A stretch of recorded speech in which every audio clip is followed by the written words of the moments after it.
কিছু পুলিশ আমার মনে হয় অতিরিক্ত করতেছে, যেটা ঘাড়ে ধরে টাইনা হেসরা তারপরে করে এত কিছু তো করা দরকার। আজকে দেখেন আপনার ইউরোপিয়ান ইউনিয়ন কি বলছে, দেখা মাত্র গুলি নির্দেশ, কারণ গায়ের লেখা আছে কারো যে সন্ত্রাসী আমার গায়ে বা আপনার গায়ে আপনি কারে গুলি করবেন। যে কোনো সময় বিএনপি একটা জনসভা যদি ঢাকায় দেয়, ওই যে একবার গরুরহাটে দিল, দুনিয়ার লোক বাস বন্ধ করে দিল, লঞ্চ ঘাট সব কিছু বন্ধ করে দিল, ওইখানে পুলিশ পর্যন্ত মোতায়েন করা হলো বিভিন্ন ঘাটে টাটে, বিভিন্ন যে ঢাকার ভিতরে লোকটা ঢুকতে পারে। তো এই জিনিসটা যদি আগের থেকে যদি সরকার একটা স্টেপ নিত, তাহলে কিন্তু এই ধরনের ম্যাচাকার হয় না। জীবনকে সহজ এবং স্মার্ট করতে আপনিও নিয়ে আসেন ভিশন রাইস কুকার, রান্নায় আধুনিকতা। শিক্ষার্থী বা যারা ছাত্রছাত্রী তাদেরকে বিক্ষুব্ধ করে তোলা হলো কেন, বা কেন কারা তাদেরকে করে তুললো, ক্ষতি কাদের হলো? ক্ষতি তো এই দেশেরই ক্ষতি হলো বা দেশের মানুষেরই ক্ষতি হলো, বা এর ক্ষতিপূরণই বা আসবে কীভাবে? জি, ধন্যবাদ আপনাকে। অত্যন্ত গুরুত্বপূর্ণ কথা, যে ক্ষতি তো রাষ্ট্রের পুরা 18 কোটি লোকের জনগণের কিন্তু ক্ষতি আপনার বহন করতে হবে ভবিষ্যতে। এখন থেকে শুরু হয়ে গেছে তার। আপনি দেখেন বাজারে গেলে নাবিশ্বাস উঠে সব কিছু। তারপরে আজকে যে তৃতীয় পক্ষ বলা হয়, তৃতীয় পক্ষ, তো তৃতীয় পক্ষের সেটা আইনের আওতায় আনা উচিত আমি মনে করি, তৃতীয় পক্ষ থেকে থাকে যদি এই ধরনের ন্যাক্কার জন্য কাজ করে। আজকে দেশটা তো দুই ভাগে বিভক্ত হয়ে গেছে, একটা হলো আওয়ামী লীগ আর একটা ভার্সেস বিএনপি।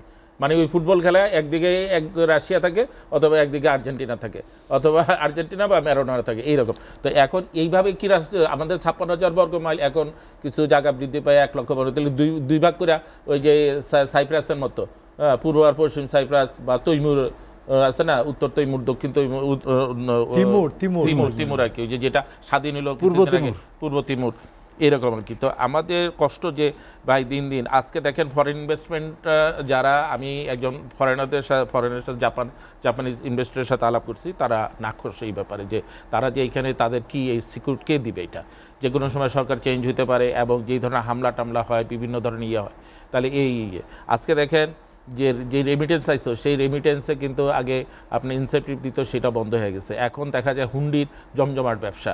এখন মানুষ এই হুন্ডিতে টাকা পাঠালে ভবিষ্যতে কিন্তু যারাই পাঠায় তারা কিন্তু ক্ষতিগ্রস্ত হবে, কেন এটা ব্ল্যাক মানি হিসাবে ট্রিট হবে, কিন্তু মানুষ পাঠাইতেছে।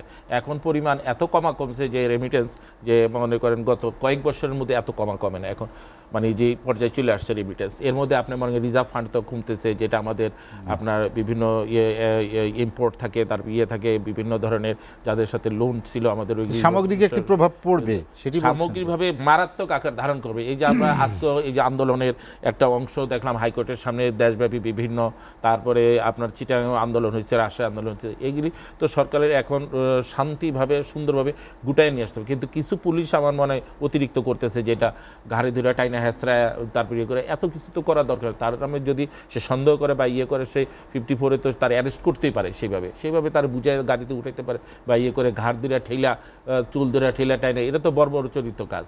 এবং এটা অবশ্যই পুলিশ যদি কয় যে সে উঠতে চায় না, আরে পুলিশের তো দায়িত্ব এইটা শান্তিপূর্ণভাবে সব কিছু কাজকর্ম করা বা করা। আজকে দেখেন আপনার ইউরোপিয়ান ইউনিয়ন কি বলছে, দেখা মাত্র গুলি নির্দেশ, কারণ গায়ের লেখা আছে কারো যে সন্ত্রাসী আমার গায়ে বা আপনার গায়ে, আপনি কারে গুলি করবেন, আপনি যতক্ষণ পর্যন্ত যে যদি অপরাধ। হ্যাঁ, তবে এখানে কি আছে, পুলিশ তার নিরাপত্তার ক্ষেত্রে, হ্যাঁ দুষ্কৃতিকারী, এখন দুষ্কৃতিকারী তো লেখা আছে কারো গায়ের ভিতরে দুষ্কৃতিকারী, যে বাচ্চা যে 10টা মারা গেলে, আর কি দুষ্কৃতিকারী? এখানে তো হেলিকপ্টার থেকে যেসব গুলি করছে, সেইগুলি গুলিতে যে বাচ্চাগুলি নিহত হলো, তাহলে আপনাকে কীভাবে এটা ধরবেন? তো সেইখানে কি করা দরকার ছিল, যে আপনি মিস ফায়ার প্রথমে করবেন, বা তারে অ্যাটাক করার জন্য তার পায়ে গুলি করতে পারেন। আপনি যে ওই আবু সাইদের বুক পাইতে দিল, সে তো তার ইমোশন, এবং সে কয়েকবার চাকরিতে সে ফেল হয়েছে, সেখানে পায় নাই কোটার কারণে। এই যে তার ভিতরে একটা ঘৃণা জমাইছে, যে ঠিক আছে দরকার হলে আমি মরে যাব, শহীদ হয়ে যাব। এই ছেলেটার বয়স হলো 22 বছর, এই ছেলে বুক কেন পাইতে দিল? আর সেই 4টা গুলি পড়লো গিয়ে, তার কপালে 4টা গুলি ছিল, একটা দুইটা না। তাহলে এখন মনে করেন যেখানে গুলির দরকার ছিল, কোথায় বিটিভি যারা ভাঙতে ছিল, তারা দুষ্কৃতী, তখন গুলি কেন চললো না? কেন সেতু ভবনে আগুন লাগালো? আর ওই যে প্রয়োজনীয় কাগজপত্র আজকে এই আপনার জ্বালায় পুরাই দিল সরকারের, মানে রাষ্ট্রের এবং জনগণের বিশাল একটা ক্ষতি হইল। মেট্রো রেল জীবন করতে পারতো না, যেটা জাপানের মাধ্যমে এটা হইলো, সেই মেট্রো রেলের কি ভাবে করে দিল।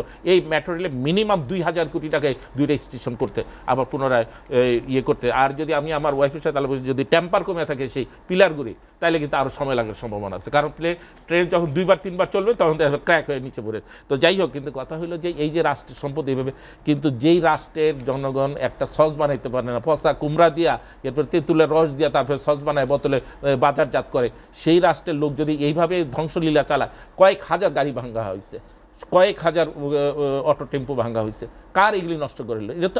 এটা তো রাষ্ট্রের। আপনি যে আজকে বাংলা মেট্রো রেল যে নষ্ট করলেন, 60,000 লোক যে চলাফেরা করতে দেন, এখন আপনি বাসের জন্য দাঁড়ায় থাকেন ঘন্টার পর ঘন্টা। হ্যাঁ, যে বাসে যে গাড়িতে উঠার সে ঠিকই উঠে চলে যেতেছে, আপনি চলিমুদি কলিমুদি হয়ে দাঁড়ায় থাকতে হইব সারা জীবন, এইভাবেই চলতে হইব আপনার, পায়ের ঘাম আরও। আপনি দেখেন যেভাবে টেম্পার বাড়তেছে, আগামী বছর যদি আরও এক টেম্পার বাড়ে বা একটা টেম্পার বাড়ে, এখন যেমন 36, 38 বা 40, 42 হয়, 1 ডিগ্রি বাড়ে, যে 1 ডিগ্রি বাড়লে কি অবস্থাটা হবে আমার এই দেশের অবস্থা। আজকে দেখেন আমরা কতগুলি জিনিসের সাফল্যতা ছিল এই রাষ্ট্রের, কিন্তু ধরে রাখতে পারতেছে না। যেমন মনে করেন এই যে আজকে মৎস্য উৎপাদনে 5 নম্বর কিন্তু ওয়ার্ল্ডের মধ্যে, সবজির মধ্যে আছে 4র্থ, চাউলের মধ্যে আছে 3য়। কতগুলি জিনিস ছিল আগানো, কারণ এইখানে আমরা এমন একটা ভূখণ্ড যেখানে আপনি মনে করেন যে একটা পাখি কোনো কিছু খাওয়ার পরে যদি মল ত্যাগ করে, সেইটার থেকেও দেখা যায় একটা বীজ উপর হয়ে এটা সিড থেকে একটা গাছ জন্ম নিচ্ছে। কি এত উর্বর, একটা 6 ফিট পর্যন্ত যেই ধরনের মিঠা পানি হইতে শুরু করে যেই ধরনের উর্বর, সেটা আমরা ধরে রাখতে পারলাম না। এটাই দুঃখজনক যে এখন নাবিশ্বাস উঠে গেছে আমাদের সব জায়গায়। ভাই, আপনার কাছে আমার কাছে দুইটা জিনিস, একটা হইল জনবিস্ফোরণ যে ভাই বলছে, সমাধান কোথায়?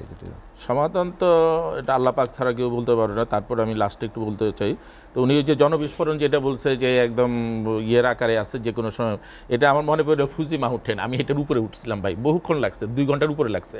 তো ওইখান থেকে এখনও ওইটা একদম ইয়ে আছে যে ম্যাক্সিমাম 80% লোক বিশ্বাস করে যে এটা যে কোনো সময় বাস্ট হয়ে যাবে, এটা জীবিত। কিন্তু অনেক মাউন্টেন আছে যে মৃত, মানে এটা যদি বাস্ট হয়, মনে করেন টোকিও অর্ধেকটা আপনার ক্র্যাশ হয়ে যাবে।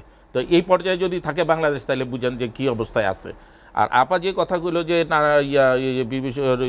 আপনার নাটোর, চাঁপাইনবাবগঞ্জ, বিভিন্ন জায়গায় জামাত, বিএনপি, জামাত এবং শিবিরের লোকজন ওইখানে বেশি, তারা ঢাকায় ছিল। তাইলে আমার প্রশ্ন হলো যে এনএসএ রিপোর্ট কোথায়?